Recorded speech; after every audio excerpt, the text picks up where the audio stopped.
Татарстанда социаль өлкәгә бюджет акчаларының 60%-тан артыгы җибәрелгән. Дәүләт советы утырышында узган елга республика казнасының үтәлеше расланды. Юл төзелешенә, торак фондын, мәктәпләрне, балалар бакчаларын һәм поликлиникаларны капиталь ремонтлауга шактый гына өстәмә акча тотылган. Республика президентының барлык программаларда гамәлдә. Парламентарийлар территориаль мәсьәләләрне дә хәл итте. Алар Татарстан белән Башкортстан Чувашия шикләренең урнашу урынына кагыла. Халык ышанычлылары хисап палатасы хисабын тыңладылар, җирләрнең уңдырышлылыгы, бакчачылык һәм автомобиль юллары турындагы гамәлдәге республика законнарына төзәтмәләр керттеләр. Дәүләт советы Дәүләт думасына наркотиклар ясаган, сатып алган һәм саткан өчен җәзаны катгыйландыру инициативасы белән чыкты. Татмедиа ярты елга бер тапкыр матбугатка язылырга булыш хәйрия акциясын уздыра. Депутатлар республиканың социаль учреждениеләре өчен газета, журналларга язылды. Фәрит Мөхәммәтшин Баулының картлар һәм инвалидлар өчен интернат йортына берничә басмага язылуны рәсмиләштерде. Хәтер һәм кайгы көне алдыннан депутатларга Бөек Ватан сугышы елларында Татарстан яшьләренең хезмәт батырлыгы турындагы китабы тәкъдим ителде.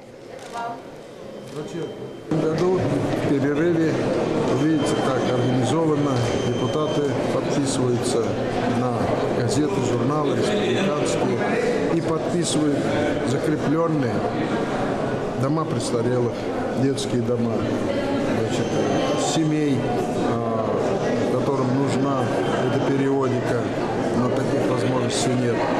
Я считаю, что это нужно не только для распространения печати и увеличения тиража наших газет и журналов, но самое главное нашим людям, которые внимательно будут знакомиться с жизнью республики через эту периодику на русском и татарском языке.